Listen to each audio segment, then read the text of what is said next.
Masala rice తయారు చేయడానికి కావాల్సిన ఐటమ్స్ ఏంటో ఇప్పుడు చూద్దాం. తరిగిన క్యాప్సికం 4, బియ్యం 4 కప్పులు, మినపప్పు 3 టేబుల్ స్పూన్లు, ధనియాలు 3 టేబుల్ స్పూన్లు, జీలకర్ర 3 టేబుల్ స్పూన్లు, క్యారెట్ తురుము 1 కప్పు, వేరుశనగ పలుకులు 1/2 కప్పు, పన్నీర్ ముక్కలు 1 కప్పు, ఎండుమిరపకాయలు 4, జీడిపప్పు 1/2 కప్పు, అల్లం వెల్లుల్లి పేస్ట్ 3 టీ స్పూన్లు, నెయ్యి 3 టేబుల్ స్పూన్లు, ఉప్పు తగినంత, నూనె 4 టేబుల్ స్పూన్లు, మసాలా దినుసులు కొద్దిగా. ముందుగా కొంచెం ఆయిల్ వేస్తాము, తర్వాత కొంచెం నెయ్యి వేస్తాము. ముందుగా చెక్క లవంగాలు 2 వేస్తాం, మసాలా దినుసులు, యాలక్కాయలు కూడా. తర్వాత అల్లం పేస్ట్ అండి. తర్వాత క్యారెట్ అండి. క్యారెట్ కూడా వేయించేయాలండి. దాంట్లో ఆయిల్ వేయాలండి కొంచెం. ఇప్పుడు ఇది ఎందుకు మళ్ళీ? ఇది క్యాప్సికము. ఓకే.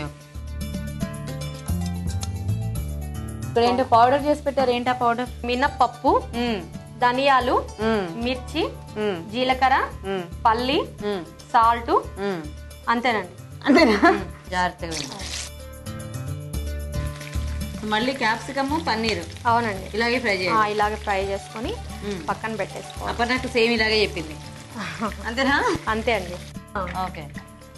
ఇప్పుడు ఇది కూడా సేమ్ ఇందాక అంతేనండి, సేమ్ అంతే. సేమ్ అంతేనా? అంతే, డిట్టో. ఇప్పుడు వేసి వేయించుతూ ఉండొచ్చుగా.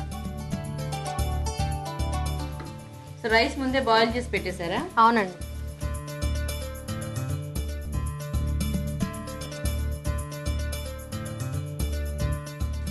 ఇది కొంచెం సేపు మూత పెడతామండి, ఒక 5 మినిట్స్.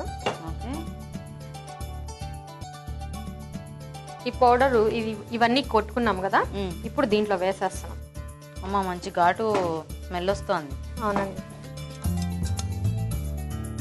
మళ్ళీ మూత ఒక 5 మినిట్స్ పెట్టే.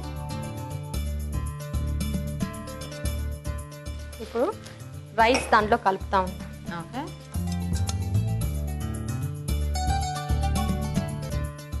అయిపోయిందండి. అయిపోయిందండి. జీడిపప్పు ఏం చేస్తారు? ఊరినే చల్లుకోవచ్చండి ఇట్లా. అంతేనా?